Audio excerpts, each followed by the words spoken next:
우리가 보실 성경의 말씀 출애굽기 24장, 25장 두 장을 볼 텐데요. 출애굽기 25장 40절 말씀 한 절만 읽고 우리가 본문 살펴보도록 하겠습니다. 25장 40절 출애굽기 너는 산과 이 산에서 내게 보인 양식대로 행할지리라. 아멘. 자, 오늘 우리가 보실 말씀 참 간단하죠. 24장, 25장 두 장을 보지만 우리가 이 말씀들 가운데서 깨달아야 할 말씀, 또 생각하면서 보아할 주제의 말씀, 25장 40절 너는 산과 이 산에서 내게 보인 양식대로 할지니라. 자, 오늘 이 말씀이 24장과 25장 전체의 주제인데 우리가 한번 잘 살펴볼 수 있기를 바랍니다. 자, 광고 말씀 드리고 봉헌 기도하고 본격적으로 말씀 전하겠습니다. 광고 말씀은 딴 것이 없고요. 우리가 지금 출애굽기를 하고 있잖아요. 2022년도 전체를 시작하면서 주제로 삼았던 것이 무엇입니까?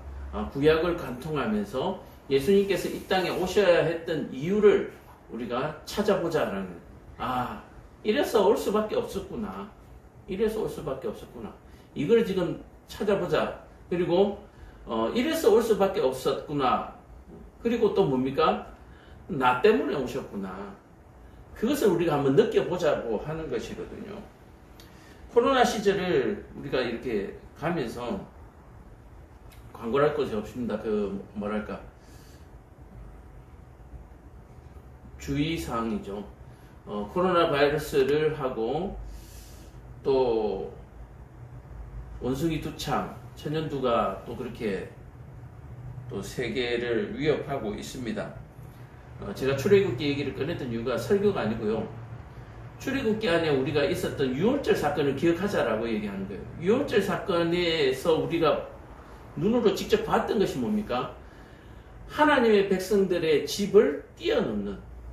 그러니까 재앙이 어떤 재앙입니까? 애국 전체의 재앙입니다. 애국 전체의 재앙. 그러니까 애국 전체의 재앙이었기 때문에 뭇 임방과 좌우 설주에 피나 양이나 염소의 피를 바르고 그날 밤에 유월절 그날 밤에 집 밖을 나가지 마라. 왜 그렇습니까? 애국 전체의 재앙이기 때문에 나갈 수가 없는 거죠. 코로나도 어떻게 보면은 전체적인 재앙이잖아요. 그래서 문 밖에 나가지 못하도록 격리를 했던 부분이거든요. 근데 이제 그것을 완화하고 지금 가고 있는 위드 코로나라고 하면서 지금 어쩔 수 없다. 생활을 해야 되겠다라고 지금 가고 있는 부분인데, 자, 그러면 지금은 전체적인 재앙에서 어떤 재앙으로 바뀐 겁니까? 국지적인 재앙으로 바뀐 거예요. 자, 국지적인 재앙이라고 하면 어떤 재앙이, 어떻게 우리가 대처를 해야 되실까? 전체적인 재앙에서는 집 밖에 나와서는 안 됐었죠. 근데 국지적인 재앙이라 하면은 이제 개인에게 달려 있는 거예요. 개인의 생활이 어떻게 되어가는가? 개인의 생활이 얼마나 건전한가? 개인의 생활이 얼마나 위생적인가? 지금 여기에 이 재앙이 뛰어넘는지, 재앙이 닥치는지, 그게 달려 있다라고 얘기하는 거예요. 전체적인 재앙일 때에 임방과 좌우 설주에 피를 발랐을 때 그 재앙이 그 집 문으로 들어와서 그 집을 해치지 못하는, 문을 뚫고 들어오는 거거든요.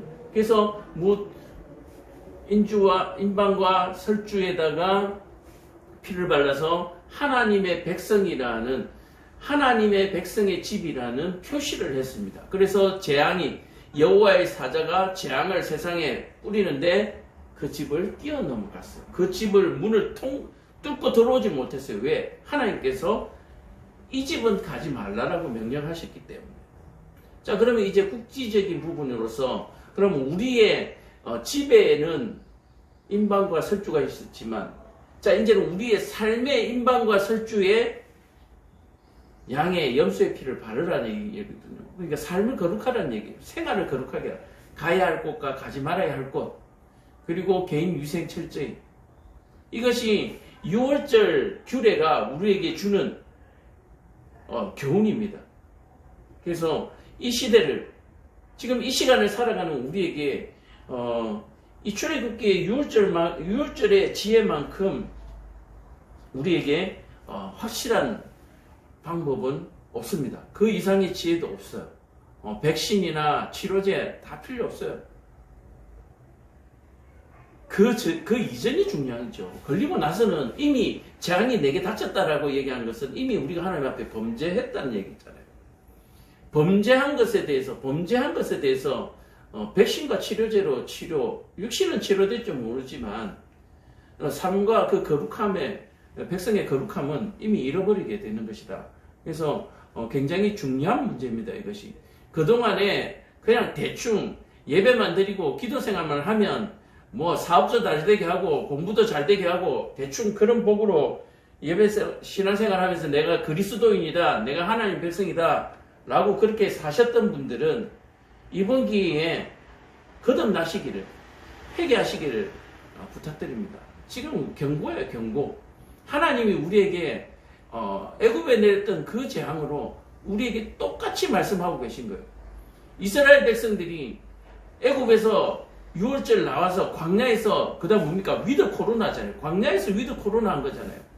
그 광야의 위드 코로나 생활을 몇 년 했다고요? 40년.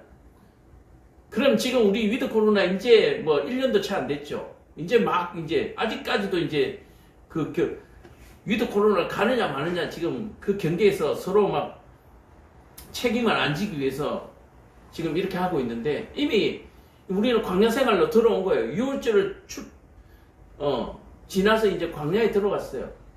이 생활을 40년을 끌 건지 이 세상은 40년을 갑니다. 400년을 가요. 그러나 그리스도인은 40년, 400년 가서는 안 된다는 얘기예요.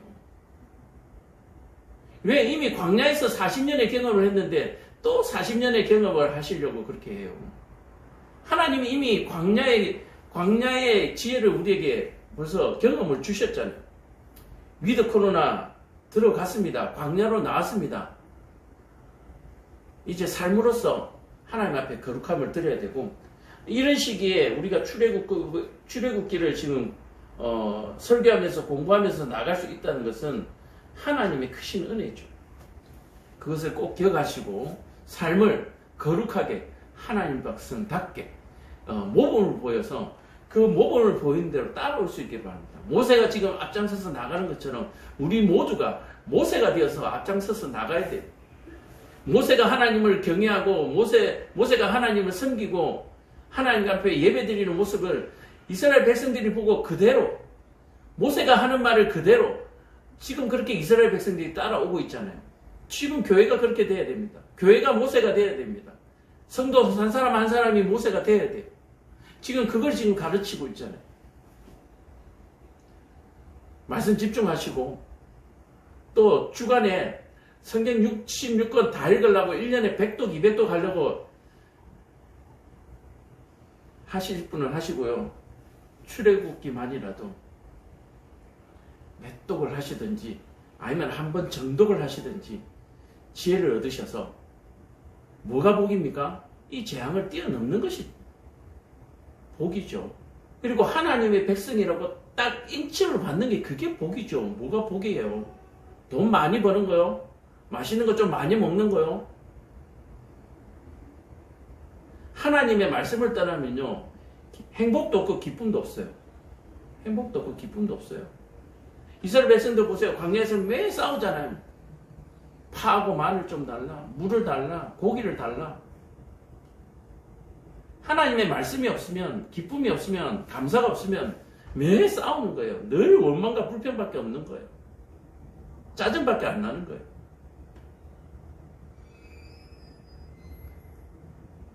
그래서 어려운 위드 코로나 시기를 잘 헤쳐나갈 수 있기를 바랍니다. 주신 예물을 위해서 기도하고 말씀 전하겠습니다. 기도하겠습니다. 사랑과 은혜가 충만하신 아버지 하나님, 하나님의 은혜를 감사하며 또 지난 한 주간에 주셨던 은혜들을 감사하며 하나님 앞에 드리는 예물이 있습니다. 하나님께서 이 예물을 받으시고 그 삶에 늘 감사가 있게 하시고 그 감사함으로 말미암아 늘 그 마음이 기쁘고 성령이 충만할 수 있도록 주님 도와주시옵소서. 삶이 어려운 가운데서도 하나님 앞에 의지하면서 서원 예물 드리는 손길이 있습니다. 아버지 하나님, 믿음으로 살라고 하지만 참으로 이 땅에 믿음으로 살기에는 너무나 육신이 연약하여 육신의 것을 바랄 수밖에 없습니다. 삶이 모든 것이 막히고 육신이 병들고 참으로 육신의 병과 물질 때문에 기도할 수밖에 없는 연약한 하나님의 백성들, 참으로 이것이 심화되어서 믿음을 빼앗기지 않도록 하나님 광야에서 주셨던 것처럼 만나와 메추라기와 반석에서 나는 생수를 드리는 손길에 부어 주셔서 참으로 하나님 그 열띠 옅은 그 믿음 빼앗기지 않도록 하나님 도와주시고 그 영혼 불쌍히 여겨 주옵소서. 드리는 손길들마다 소원의 제목이 있겠지만 무엇보다도 믿음을 빼앗기지 않도록 하나님 그 필요를 채워주심으로 하나님께서 살아계심과 하나님이 읊조리는 소리와 애곡하는 소리를 듣고 계심을 알게 하셔서 참으로 위로가 되게 하시고 힘이 될 수 있도록 주님 도와주시옵소서. 주신 예물들 하나님 참으로 귀하게 쓰여지고 필요한 곳에 쓰여지고 참으로 이 물질이 쓰여진 곳마다 귀한 열매가 맺어질 수 있도록 주님 도와주시옵소서.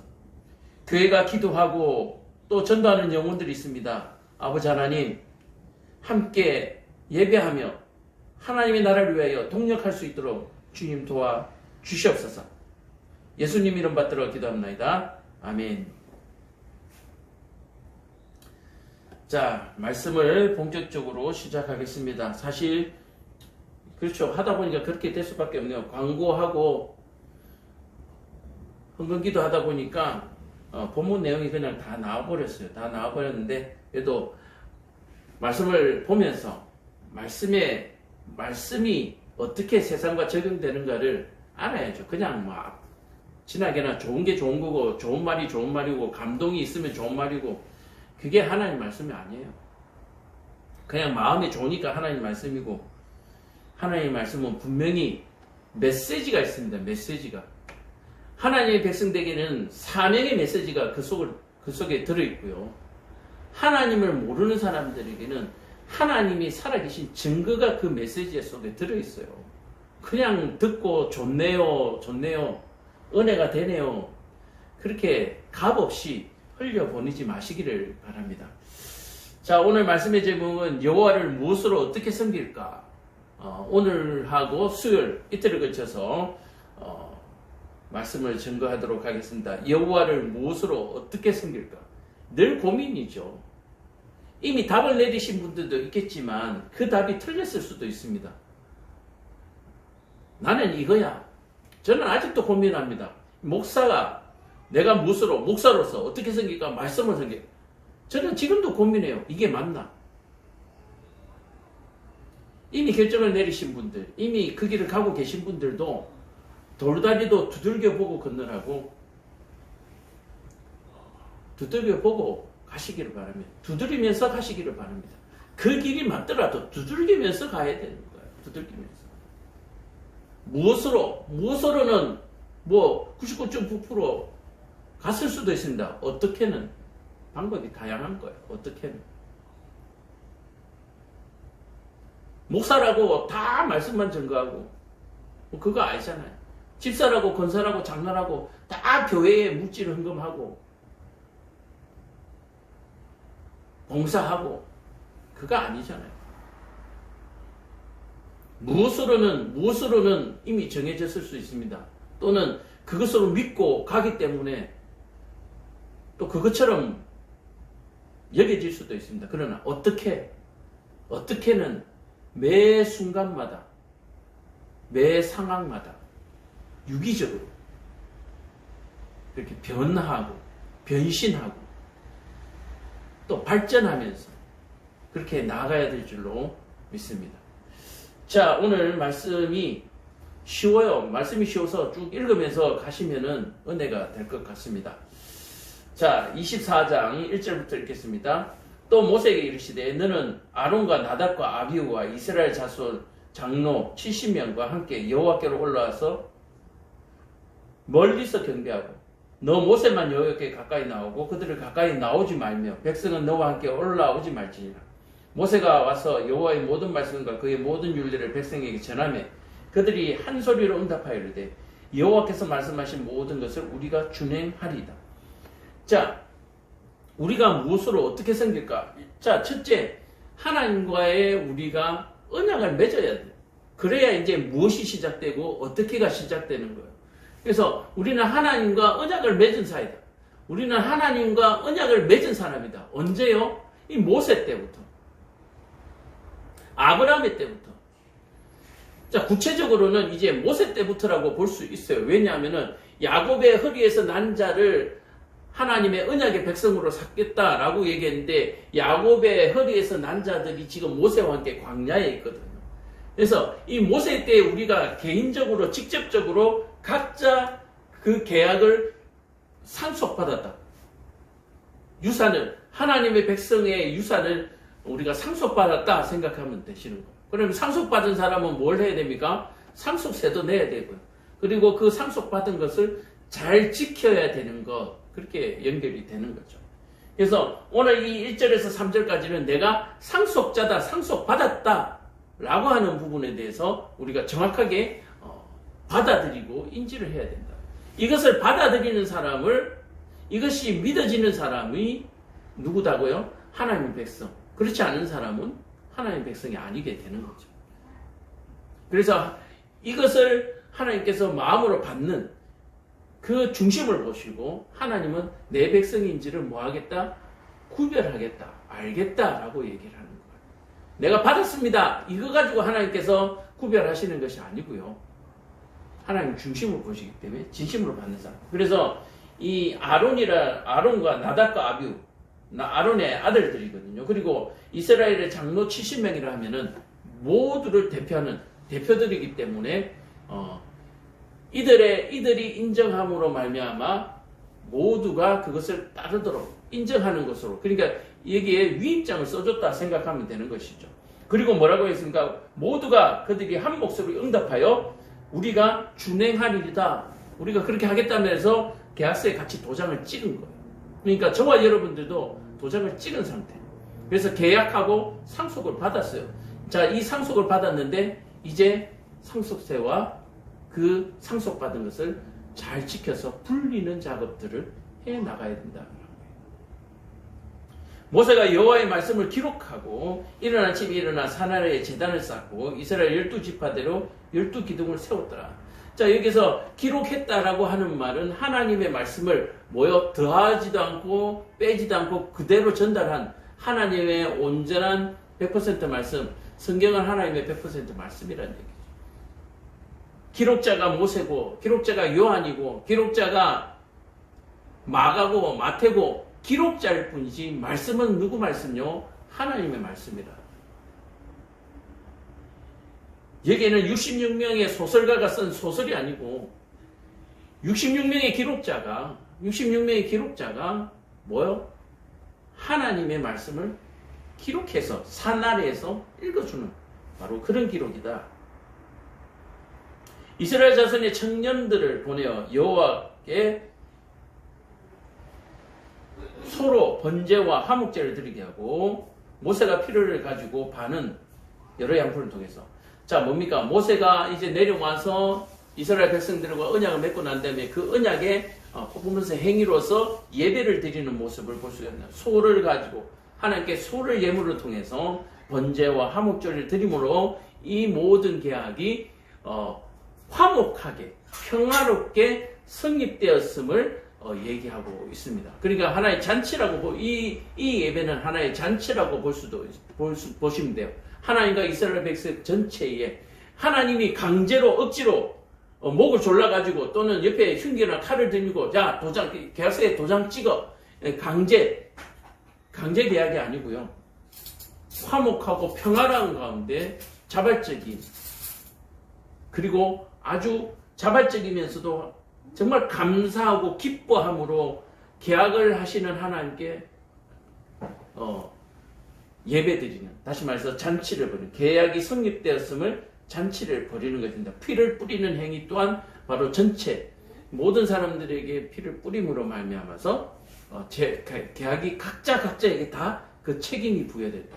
상속도 되었지만 책임도 부여됨을 얘기하고 있습니다. 모세와 아론과 나답 아비후와 이스라엘 장로 70인이 올라가서 이스라엘의 하나님을 보니 그의 발 아래는 천국을 편듯하고 하늘같이 청명하더라. 자, 모세와 아론과 그 아들들과 70명의 장로가 하나님 뵀어요. 굉장한 일이죠. 그러나 이 하나님 앞에 번제와 화목제를 드린 이후에 하나님을 뵙고 난 다음에 이들이 아무도 몸이 상하거나 죽지 않았다. 자, 그전에는 뭡니까? 산 경계를 치고 그 선을 넘지 마라. 다른 사람은 올라오지 마라. 모세만 올라와라. 계속해서 모세만 올라갔잖아요.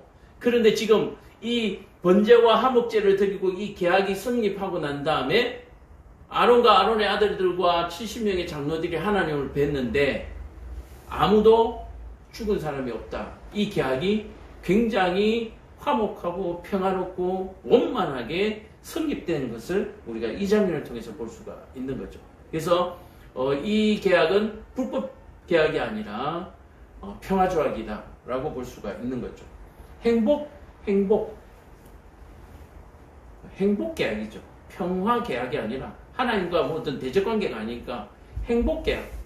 하나님이 주시는 행복을 누릴 수 있는 권리를 얻는 권리 계약이다.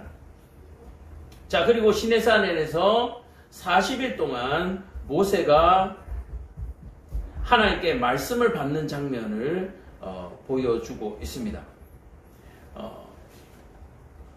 장로들에게 이르되 너희는 여기서 우리가 너희에게 돌아오기까지 기다리라. 아론과 훌이 너와 함께 하리니 무릇 일이 있는 자는 그들에게 나아갈지니라. 자, 아론과 아론의 아들들을 산 아래에 남겨두고 이제 모세가 산 위로 올라가는 거죠. 산 위에 올라갔을 때에 40일 동안 하나님께 그 말씀을 받아서 계속해서 하나님과 대하는, 저는 이 40일을 어떤 40일로 보냐면은 아담과 하나님께서 에덴 동산에서 처음 범죄하기 전에 그 모습을 볼 수가 있는 거죠. 뭐 이런 거죠. 산에 올라갔는데 뭐 산에 뭐 정자가 있고 뭐 호텔이 있고 이런 거 아니잖아요. 그 시절에 그냥 산 위에 올라갔는데 하나님 말씀하시고 모세는 그냥 듣고 또 묻고 질문하고 그런 하나님과의 생활.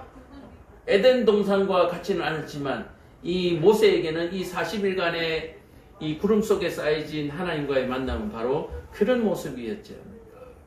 어떻게 보면은 굉장히 아담처럼 그렇게 천진난만하지는 못했겠죠, 모세가. 뭐 죄가 있는 상태, 우리는 다 죄인이니까 죄가 있는 상태이기 때문에 아담처럼 그렇게 천진난만하지는 못했을 것입니다. 그러나 그 자체만 그 마음의 내부적인 것은 떠나서라도 그 외형적인 부분들은 하나님과 아담이 동행했던 함께 있었던 에덴의 생활과 같은 생활이죠. 하나님께서 말씀하시고 듣고 기록하고 또 질문하고. 자, 그렇게 쭉 들었던 내용들이 뭐냐면 이제 25장 성소를 지어라 라고, 이제 성소를 어떻게 지어라 라고 이제 말씀하셨는데 그 내용들이 기록되어 있는 거죠. 자, 그런데 1절에서 9절까지 내용을 보면은 25장 1절에서 9절까지 내용을 보면 어떤 내용이 나오냐 하면은 성소를 지을 그 재료들에 대해서 얘기를 하거든요. 그런데 이 재료들을 보니까 어떤 재료들이냐 했더니 애굽에서 출애굽할 때에 이스라엘 백성들이 그 애굽의 백성들에게 구하는 것마다 애굽 백성들이 그냥 다 줬잖아요. 금을 달라고 하면 금을 주고 은을 주고 막 비단도 주고 막 줬던 그 예물들이 있단 말이에요. 애국 사람들이 이스라엘 백성들이 하나님께 예배를 드리러 간다고 하니까 10가지 재앙을 이미 받아봤던 애국의 백성들이 두려울 거 아니에요. 자기들 신들보다 큰 신에게 예배를 드리러 가니까 또 거기다가 이스라엘 백성만 간다고 하니까 자기들은 못 간다고 하니까 예물들을 주면서 우리를 위해서 좀 기도해 달라고 막 부탁하면서 줬던 바로 그 은금 폐물들, 모든 좋은 것들, 그것들이 뭐요? 성소를 짓는 재료들이었다. 광야에 나온 이 사람들이 금과 은이 뭐가 필요하게요? 왜요? 먹을 물어달라. 나오니까 뭐 먹을 것 말고는 사실 금을 씹어 먹을 거예요. 어떻게 할 거예요? 씹어 먹을 것이 없었잖아요. 그런데 그 예물이 어떻게 써야지냐 했더니 성소를 짓는 예물, 성소를 짓는 예물. 자, 이것이 뭡니까? 하나님께 모든 것을 드리는 거죠. 하나님께 모든 것을 드리는데 하나님께 드리는 이 예물이 뭐냐면은 이스라엘 백성들에게 뭐만 의지하도록요? 하나님만 의지하도록 하는 바로 그것이 되는 거죠. 어쨌든 애굽 사람들에게 받았던 그 예물들이, 그 물질들이 전부 다 성소에 지어질 재료들로 사용되고 있다. 금과 은과 또는 홍색, 자색, 배실과 염소, 틀과 해달의 가죽과 뭐 이런 모든 부분들이 그것이다 라고 얘기하는 거예요. 자, 성소를 지은 예물들에 대해서 뭘 가지고, 재료들을 가지고 얘기를 하고요. 그 다음에 그 성소 안에 들어갈 증거궤. 이 증거궤는 이렇게 생겼죠. 우리는 법궤라고도 얘기하고 증거궤라고도 얘기하고 언약궤라고도 얘기합니다. 자, 법궤라고 얘기하는 부분은 뭡니까? 조금 이따가도 나오겠지만 하나님께 받은 그 돌판, 십계명을 받은 그 돌판이 이 궤 안에 들어있기 때문에 그 법이 쓰여진 그 법이 궤 안에 들어있기 때문에 법궤라고도 얘기하고요. 그 다음에 이 증거궤라고 하는 것은 하나님이 이곳에 임하시기 때문에 이 법궤, 이 궤 위에 하나님께서 임하실 것, 시언좌에 임하실 것이기 때문에 하나님의 살아계심의 증거궤라고도 하고요. 그 다음에 바로 이 시내산에서 받았던 이 모든 규례들을 하나님께서 직접 이 궤를 제작하게 하고 내가 여기에서 너희들과 만나겠다라고 얘기하면서 이것이 언약궤라고 얘기해요. 그러니까 공통적으로 그냥 궤예요, 궤. 나무로 만들어서 조각목으로 만들어서 금으로 싼 궤. 이 궤를 지칭하는 이름이 이렇게 법궤다, 증거궤다, 언약궤다라고 얘기를 하는 거야. 자, 그래서 이 궤는 조각목으로 만들어졌다. 이 조각목이라고 하면은 아카시아 과의 나무인 것 같아요. 아카시아 나무는 아닌 것 같고요. 그림을 보면 아카시아 과에 해당하는 그런 나무인데 큰 것도 있고 크게도 자라고 막 그렇더라고요. 그래서 충분히 궤를 짤 수 있을 만한 제목이 되더라. 그리고 이 조각목이 이스라엘 지역에서 그렇게 두루두루 많이 구하기가 쉬운 나무다 그렇게 볼 수가 있는 거죠. 그림에서 보니까 광야에서도 크게 자라고 막 그러더라고요. 그래서 이 조각목이라고 하면 궤를 짜기에 굉장히 괜찮은 제목. 우리는 조각목 하니까 쪼각해서 막 그걸 막 맞춰서 만든 것 같은 짜집기해서 만드는 뭐 그런 어떤 부분을 하는데 조각목은 굉장히 큰 나무도 있으면 굉장히 크게도 자라기 때문에 이 광야에서 만들기에 충분한 목재, 구할 수 있는 목재가 충분한 바로 그런 재료로 만들게 되어 있습니다. 그래서 궤는 그냥 궤짝이에요. 궤짝, 사과 궤짝, 뭐 우리 나무로 만든 곽이라 보면 되죠. 그래서 이 궤를 만들도록 하시고 그 규격 또한 가로, 세로, 높이까지 다 하나님께서 말씀하신 대로 그렇게 제작이 되어지고 있습니다. 그리고 16절을 보면 내가 내게 줄 증거판을 궤 속에 둘지며 이 증거판이라고 하는 것이 뭡니까? 바로 하나님께서 십계명을 직접 돌에 새겨서 모세에게 주신 그 증거. 증거판을 그 안에 두도록. 그래서 이 궤 안에 이 증거판을 두 돌판을 집어넣음으로 말미암아 법궤가 되는 거죠. 법궤. 법궤라는 이름이 붙게 됩니다. 자, 18절에 보면은 금으로 그룹 둘을 속죄소 두 끝에 쳐서 만들되라고 해요. 이 속죄소는 뭐냐면은 이 궤가 있는데요. 궤의 뚜껑이에요. 궤의 뚜껑. 속죄소 하니까 속죄소는 이곳에 이제 속죄소에 하나님이 임하시는 곳이거든요. 그래서 임하셔서 뭐 이렇게 재판도 하시고 또 말씀을 전가하시는 선포하시는 그 자리인데 속죄소라고 얘기하는데 영어로 이렇게 번역된 걸 보면 우리말로 번역하면 안락의자예요. 안락의자. 시은좌, 시은소 그렇게 되어 있거든요. 자, 그래서 법궤의 뚜껑이다 보면 되고요. 법궤의 뚜껑인데 제가 그 그림은 이게 맞겠죠. 그 나라의 어떤 풍습대로 뭐 그림대로 만들었기 때문에 이것이 맞겠지만 그냥 의미적으로 생각한다면 법궤 위에 우리 옛날에 사또를 만나러 가면은 사또가 방 안에 있다가 나와서 딱 앉아서 재판을 하잖아요. 재판. 바로 그것을 시온소, 시온자라 생각하시면 돼요. 하나님께서 그것에 좌정하시고 말씀하시는 곳이기 때문에 저는 여기를 그렇게 했습니다. 그래서 양쪽 뒤 등받이에 이렇게 천사가 날개를 이렇게 해서 있는 그런 모양으로 저는 의미적으로는 이해하고 있어요. 그래서 왜냐하면 여기에 하나님이 그 위에 임하시거든요. 그러니까 그 시은소, 시은자 그 뚜껑에는 좌, 의자다. 그래서 밑에가 발판이 되고요. 궤가 발판이 되고 하나님 거기에 앉으시는 거죠. 그런 개념, 그런 의미로 우리가 법궤를 이해하시면 되는데 그림은 위에 이렇게 사또 의자가 없어서 저는 이렇게 볼 때 그 사극에 보면 가마를 타고 이렇게 보면은 의자에 앉고 밑에는 조금 발판이 높고 해서 그렇게 들고 가는 거 봤잖아요.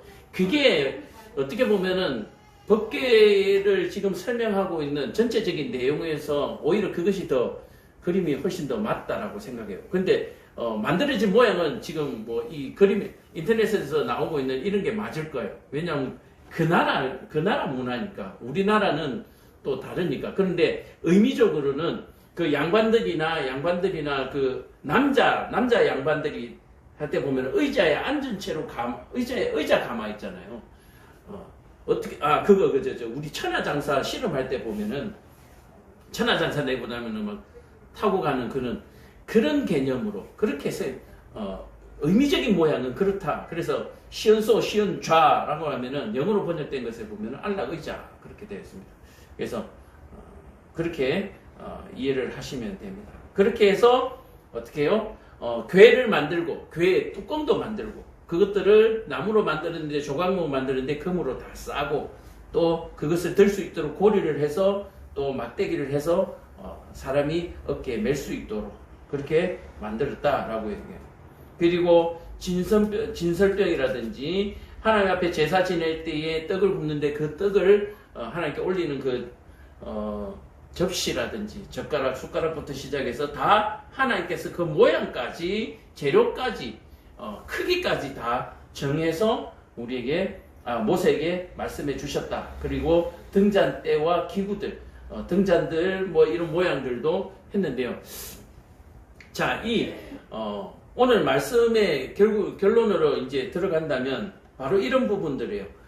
궤의 모양들 또는 재료들 또 만드는 방법들 또 뚜껑을 만드는 시은소, 시은자를 만드는 뚜껑을 만드는 방법과 모양과 또 모든 것들 그리고 성전 기물들 예배를 드릴 때 사용되어지는 성소 안에 들어갈 그 모든 재료들을 만드는 방법들, 모양들 그 모양들을 어떻게 했다고요? 하나님께서 일일이 하나하나 다 정해주셨다라고 얘기하는 거예요.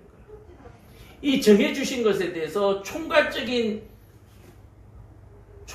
것이 무엇이냐면은 바로 40절 너는 상과 이 산에서 내게 보인 양식대로 할지어다. 하나님께서 그걸 다 보여주신 거예요.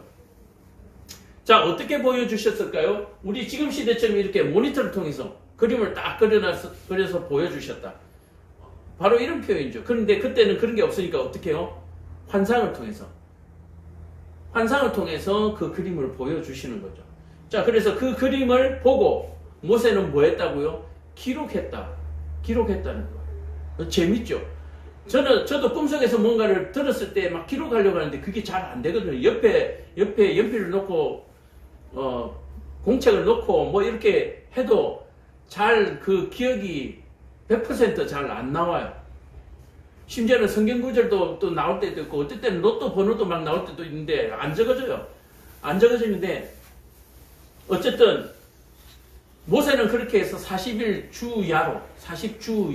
그러니까,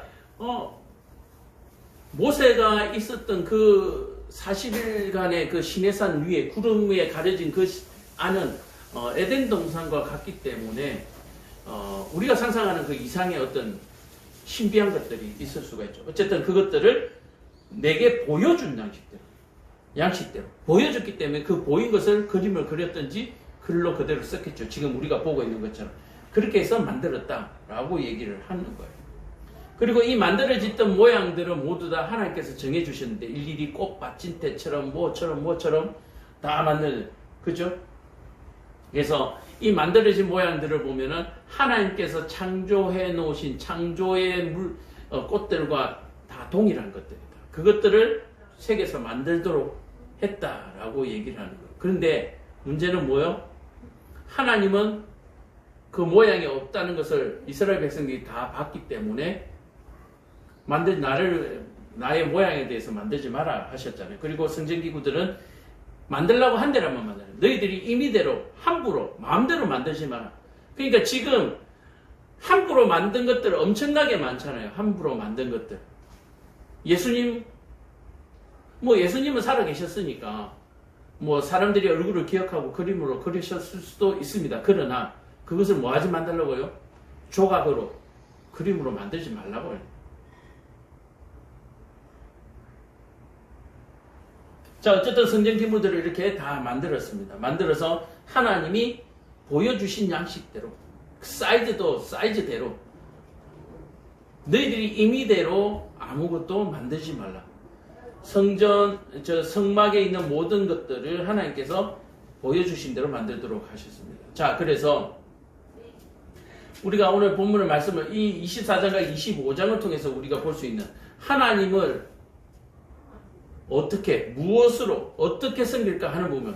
먼저 감사함으로 섬기라라고 얘기해요. 감사함으로. 뭡니까? 오늘 24장에서 하나님 앞에 우리가 언약을 맺음으로 말미암아서 어떤 일이 발생했습니까? 산 아래에 경계를 그어놓고 너희들은 넘어오지 마라. 그리고 모세만 올라오라고 얘기했지만 아론과 아론의 아들들과 70명의 장로들이 하나님을 봤다라고 얘기하는 거예요. 바로 이것은 하나님 앞에 모든 이스라엘 백성들이 거룩함을 입어서 하나님의 백성이 되었다. 이 바로 감사함으로. 이것은 이스라엘 백성들의 노력으로 얻어진 것이 아니잖아요. 하나님께서 바로와 싸워서 아말렉과 싸워서 이스라엘 백성들에게 그저 상속해준 그 행복이잖아요. 그저 주신 것이잖아요. 바로 그것을 감사함으로 하나님 앞에 섬길 때에 오늘 아론의 아들들과 70장로 이 장로들은 이스라엘 전체를 얘기하거든요. 그러니까 이스라엘 백성들이 전체가 하나님을 봤다라고 말해도 과언이 아닌 거예요. 그렇게 간주할 수 있는 거예요. 그들이 하나님을 뵀지만 아무도 죽지 않았다. 이것은 감사함으로 섬깁니다. 그 감사함으로 섬긴 모양들이 바로 오늘 이스라엘의 청년들이 서로서 번제와 화목제를 드림으로 하나님과 잔치를 한 바로 이 부분을 얘기 드릴 수가 있는 거죠. 자, 그렇다면 하나님 앞에 이 감사함으로 섬겨야 하는데 이 감사, 그저 얻은 것들이죠. 여호와께서 원하시는 감사는 무엇인가? 소입니까? 하나님께서 원하시는 게 소예요? 하나님께서 원하시는 게 우리가 드리는 예물입니까? 헌물입니까? 그걸 원하셔서 그 고생을 하셔서 이스라엘 백성들을 광야로 불러내셨을까요? 하나님께서 원하시는 감사는 뭐냐? 감사는 뭐냐면은 바로 기뻐하라. 우리가 기뻐하는 것이 하나님께 드리는 감사입니다. 기뻐하는 것. 기뻐하는 것. 우리가 그래서 감사 예물이라 하잖아요. 기뻐서 드리는 예물입니다. 억지로 내는 것이 아닙니다. 어떤 소원이 있어서 내는 것은 서원 예물이라고 그러죠. 서원 예물. 우리는 이 서원 예물보다도 감사 예물이 더 많으면 더 좋은 거죠. 이미 감사가 많으면 서원할 게 없잖아요. 이미 서원한 것들이 이루어지고 있기 때문에 계속 감사만 일어나니까 서원 예물보다는 감사 예물이 많을수록 좋습니다. 이렇게 얘기하면 서원 예물을 제껴놓고 감사할 것도 없는데 무조건 별로 감사하지도 않으면서 그냥 감사 예물 드리시는 분들이 있어요. 감사한 생활을 하지도 않으면서 감사 예물 드리시는 분들이 있단 말이에요. 근데 하나님께 진짜 드리는 이 감사는 뭐예요? 기쁜 일이 많은 거예요. 기쁜 일이 많은 거예요. 그래서 보통 보면 아들이 잘 되거나 집안에 사업이 잘 되거나 막 이러면서 감사 예물 드리잖아요. 기뻐서 드리는 거잖아요. 기뻐서 드리는 거죠. 그래서 뭐냐? 하나님께 드리는 감사. 하나님은 어떻게 무엇으로 섬길까? 감사로, 기쁨으로, 기뻐함으로. 어떤 기쁨입니까? 이스라엘 백성들이 광야에서 목이 마르고 배가 고팠지만 뭐요? 기뻐하라는 얘기예요. 뭐로? 하나님이 우리와 함께 하심을 기뻐하라는 얘기예요. 내가 하나님의 백성인 것을 자랑스러워하라는 얘기예요. 이스라엘 백성들이 애굽 땅을 나왔을 때 애굽 사람들을 보면서 얼마나 어깨가 으쓱하면서 나왔겠습니까? 야, 이제 우리 고생 끝났다, 행복 시작이다 이러면서 나왔단 말이에요. 그런데 일단은 그 어깨가 으쓱했던 바로 그거 기뻐해야 될 일이에요. 우리는 그렇게 기쁜 존재래요. 하나님께 뭐로? 기뻐함으로. 자, 여기에서 보세요. 25절에 보면은 이스라엘 자손에게 명령하여 내게 예물을 가져오라 하고 기쁜 마음으로 내는 자가 내게 바치는 모든 것을 너희가 받을지. 자, 기쁜 마음으로 드리는 것을 받아라는 얘기예요. 기쁜 마음으로. 예배도 마찬가지예요. 예배 드리는 것을 기뻐하면서 드리는 예배를 하나님께서 받으십니다. 억지로 나오는 거 안 받으세요. 오늘도 우리 나오는 주일학교 학생 2번이나 전화했는데 전화를 아예 안 받아요. 이렇게는 나와봐야 은혜가 안 되고 하나님께서 안 받으셔요. 이렇게 나오는 것은. 물론 나와서 보고 듣고 배우는 것은 있겠죠. 그것 때문에 변화될 수는 있습니다. 그것 때문에 억지로 데리고 오곤 하지만 오늘 나온 예배는 꽝이라는 얘기예요. 오늘 나온 예배는 이스라엘 자손에게 명령하여 내게 예물을 가져오는데 이 예물은 누구 예물입니까? 애굽 사람들이 준 거잖아요. 자기 거 아니잖아요. 자기들을 위해서 예배, 기도 좀 해달라고 준 예물이잖아요. 그걸 하나님 앞에 지금 성소를 짓는다고 내놓으라고 하는데 그것이 자기 거인 것처럼 기쁘지 아니한 사람이 있는 거예요. 이거 가지고 뭐 하려고 하는지 모르겠어요. 광야에는 마트도 없는데 지금도 아니면서 내기를 치라는 거예요. 자, 이 땅에서 하나님께서 우리에게 물질을 주시는데 이것이 내 것이 아니라는 거예요. 하나님이 필요할 때 달라고 하면 내놓는 거예요. 내놓는 거. 기쁜 마음으로. 내가 가진 것이 내 것이 아니라는 얘기입니다.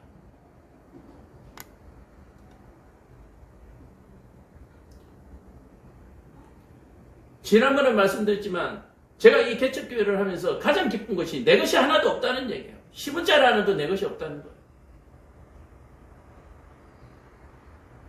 힘들죠. 궁핍하죠. 이게 뭔가 싶으죠. 그런데 내 것이 하나도 없어요. 이게 기쁜 거예요. 기쁜. 이 땅에 있는데 내 것이 하나도 없어요. 사택을 바깥으로 좀 빼서 교회를 좀 넓게 좀 예배 공간을 분위기를 만들어 보려고 하는데 그것도 하나님께서 지금 별로 안 기쁘신지 계약도 파괴돼가지고 계약금 날리게 만들고 그래도 좋아요. 왜요? 내 것이 없으니까. 이게 기쁜 거예요. 기뻐하라. 다시 한번 볼까요? 자, 하나님을 여호와를 무엇으로 어떻게 섬길 것이냐? 무엇으로? 우리가 뭐가 있어요? 우리 거 없잖아요. 아무것도 없잖아요. 무엇으로? 내게 없는데 무엇으로요? 내게 없는데 무엇으로? 그럼 어떻게 섬길 거냐? 내게 아무것도 없는데 무엇으로 섬길 건 없어요. 무엇이 없어요. 그럼 어떻게? 무엇이 없는데 어떻게 해요? 하나님의 이 살아계심의 언약궤를 믿고 감사함으로 섬기는 감사.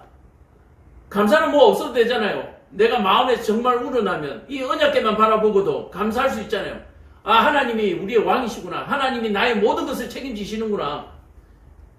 바로와 아말렉으로부터 지켜내시고 배고픔과 목마름에서 또는 질병까지도 하나님께서 모두 책임지신다고 했는데 믿음으로 언약궤를 바라보고 감사함으로 섬기는 거죠.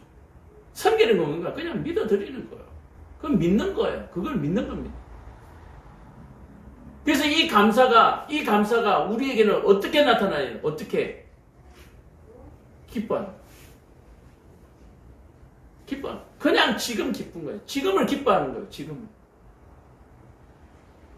자, 보세요. 내일을 내일을 걱정 안 하고 딱 지금만 있다고 하면 저 하나도 염려 걱정할 것도 없고 그냥 기뻐요. 왜냐하면 지금 당장 달새도 안 내드리죠. 냉장고에 먹을 걸 꽉 차가 있죠. 우리 아내 있죠. 우리 딸 있죠.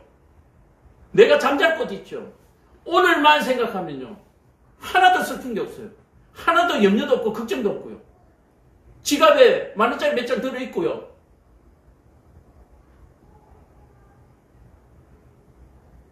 오늘만 생각하면 하나도 슬픈 것이 없어요. 하나도 염려될 것도 없고 걱정될 것도 없고. 기뻐요. 그래서 기쁜 거예요. 오늘만 사니까 기쁜 거예요. 오늘만 사니까. 내일을 주실 하나님이 걱정해야죠. 내일은 내가 무엇을 줄까? 내일은 내가 너희에게 어떤 것을 줄까? 걱정하실 분은 하나님이시지 내가 아니라는 거예요.